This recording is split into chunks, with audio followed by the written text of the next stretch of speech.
We now welcome the number 6th ranked UFC flyweight contender in the world, Brandon Royval. Brandon, thank you for the time today, sir. Thank you, brother. We will take the first set of questions from Gabriel Gonzalez with Cage Side Press. Hey, Brandon, good to talk to you again, man. You too, brother. Can you tell us the story? You're coming off that big win over Kaikar France on the island. Then they tell you, hey, Brandon Moreno, big night in the flyweight division. Just tell me how it all went down. Oh, just finessing in Fight Island. I was stuck on Fight Island for like 2 weeks after that. Not stuck, but like I was on Fight Island to go corner another teammate. And I heard about the fight, and I was just finessing everywhere I can to try to get it. So yeah, mainly just trying to pull some strings, and I don't know. As soon as I heard it, just reached out to my manager and tried to get him to pull those strings right away, and got lucky, man. Well, congratulations. Thank you, brother. Since the last fight, I imagine all of the attention, all of just the media attention and fans, I'm assuming, reaching out to you on social media, all of it's increased. Can you describe what that's like for a young guy? I mean, earlier in the year, you're still doing your thing in LFA, and now, you might be one win away from being the next title challenger. Surreal, man. Talking to you, this whole entire experience is surreal. I just saw Shogun, man. I'm just trying not to like fan out and try to get a picture with them. I'm trying to act cool, So I don't know. It's just surreal, man. I'm just appreciating every moment of this experience and just taking it all in, man. Like I said, 6 months ago, I was working a full-time job, and I don't know, man. It's just crazy to be here right now and see Shogun, all this stuff, man. I mean, I imagine that's pretty cool the first time. What was your full-time job before you were doing MMA, or before you were fighting full-time and that you could hold it down there? I worked at a juvenile correction facility, which was like the greatest job for a flyweight MMA fighter. I mean, did you ever have to put the MMA skills to keep people in line?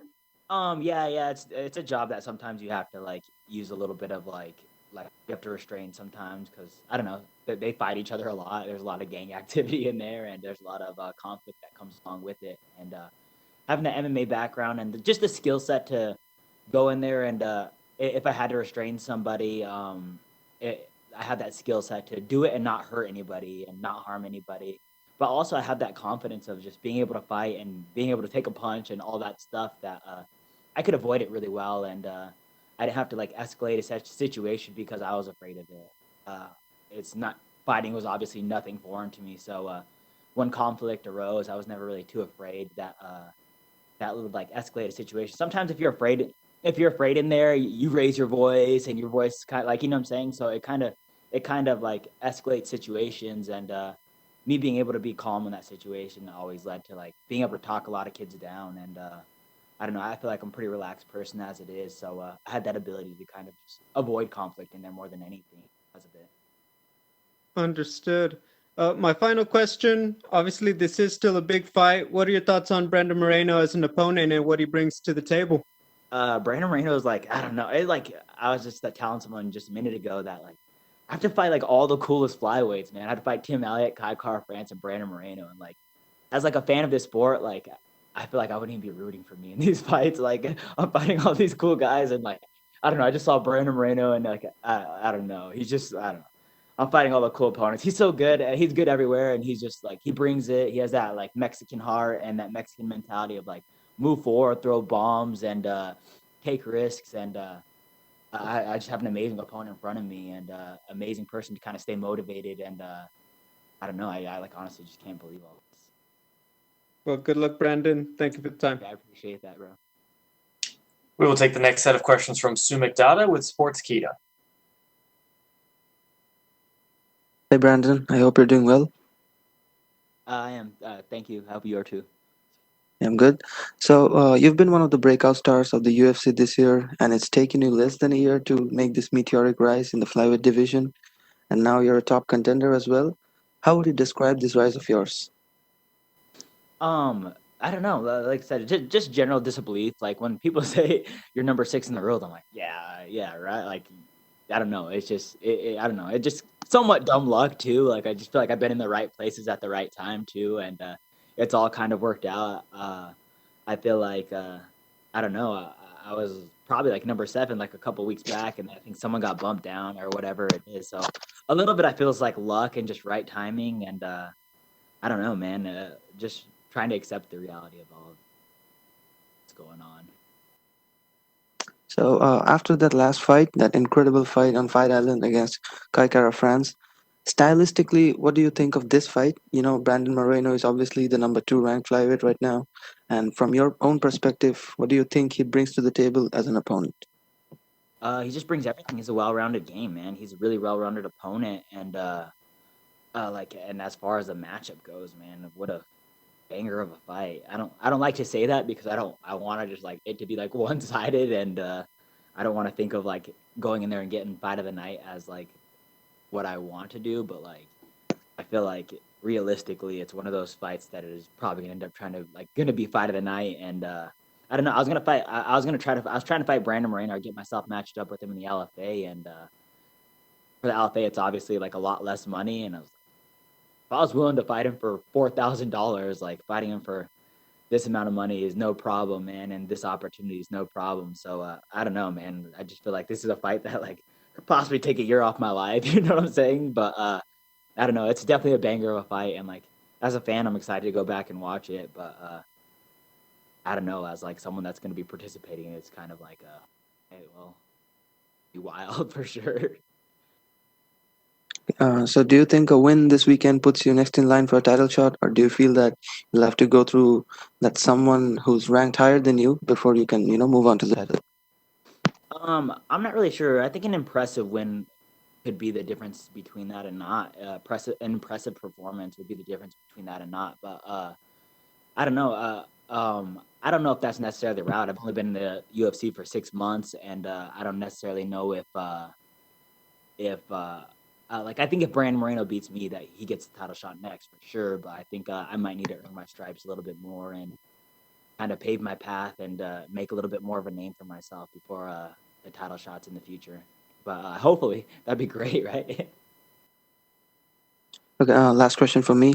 So all your fights in the UFC have been submission finishes so far. How do you see yourself winning this one this weekend?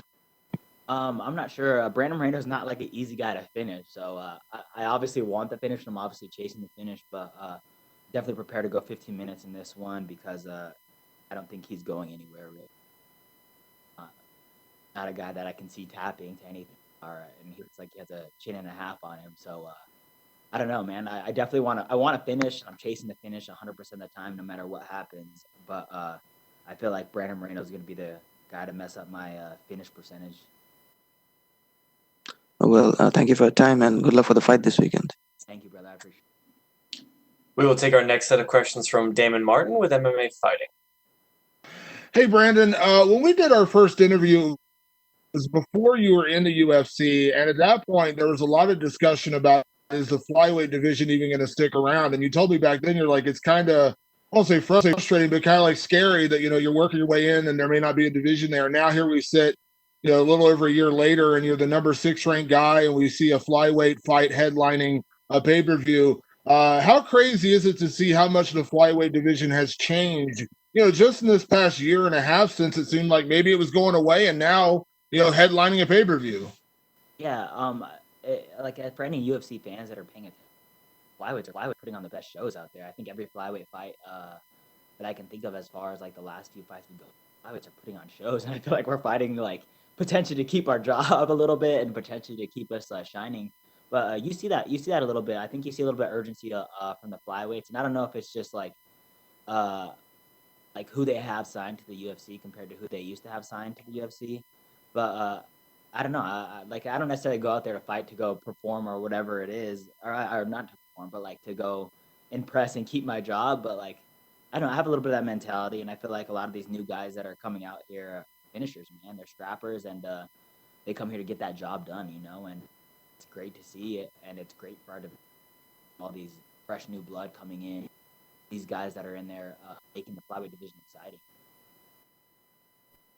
There was this weird criticism for the longest time that the flyweights were, really fast and really skilled, but we didn't see as many, highlight reel finishes. And I think that's been dispelled a lot, since then. But obviously you're doing it. You've had a couple of crazy exciting fights and crazy exciting finishes. You look at the champion right now, devastating rate of go big or go home kind of guy. Do you feel like, guys like yourselves and the champion right now are really starting to kind of turn people's opinions around on this division? If maybe they said, well, flyweights are fast and flyweights are skilled, but flyweights aren't, they're not knocking people out. They're not finishing fights. And I think that's kind of, it's kind of been dispelled now lately. Yeah, for sure. And I feel like maybe a little bit like some of these flyweights aren't getting the recognition they deserve. Like Alex Perez, I think, finished all of his fights in the UFC but one, man. And I don't think people are taking him like as a killer, like as much of a killer as he really is. And I don't know. Maybe it just gets like dispelled because some of these flyweights are like 5'5" and 5'4". We don't get enough like, oh, these guys are dangerous compared to like you see a Shogun out there or like Paul Craig, and they're like beast of men, and like I don't know, they're exactly who if you see down the street you're like I would not want to mess with him. But I don't know, man. Hopefully that like people see me and have that comparison to Davis and that we're killers or whatever. But I feel like if you see me on the street, I'm not the most intimidating fella out there. So I don't know. I really don't know with all of it. But hopefully we're getting a little more recognition and a little more love with all the new blood coming in and just the people that are pitching fights out there. You mentioned, with a win, you're not guaranteeing yourself a title shot. You're going to kind of take it as it goes. But before this all came together, we know Cody Garbrandt was going to come down and fight for the title. And you heard, some rumblings. A lot of flyweights weren't happy about that. Guy coming down a division, not necessarily holding a title right now and kind of, jumping the line. I know he didn't take away your title shot or anything, but how did you feel about that? Because again, we're all kind of hearing that, when Cody's healthy, he's still going to get that title shot. Like, do you agree with that? Does it upset you as a guy who's in the division? How do you feel about that? Oh man, so before this Brandon Moreno fight came around, I was like, Cody Garbrandt's what's good for the division, man. All this and all that, and just like kind of excited about it. But then I'm like, well, if I beat Brandon Moreno, I think I'm next in line for the title shot. And then realizing Cody Garbrandt's going to get it, I'm like, well, he needs to earn his stripes. He needs to make flyweight. He needs to win a fight in the flyweight division. So I don't know. I'm being really hypocritical about the situation. Obviously, Cody Garbrandt brings a lot of hype, and flyweights need a lot of hype and a lot of love right now. And he's really what's good for the division. But I don't know. I flip-flopped real quick on that one. I was really taking my perspective in mind on that. I'm like, well, Cody Garbrandt, we don't even know if he can make flyweight right now. So I don't know. It's just funny how quick I changed on that. But like honestly, if I was being completely honest and like from a marketing perspective, like Cody Garbrandt is really good for our division, and he's really good to like shine light on us stuff. So I mean, I get why he gets a title shot and all that stuff, but quick to flip flop on that one as of recent. As soon as I kind of right now, I'm like, maybe I can get that title shot next, and maybe if I win, I'll be the #1 contender and all this. And then I'm like, oh yeah, Cody Garbrandt, damn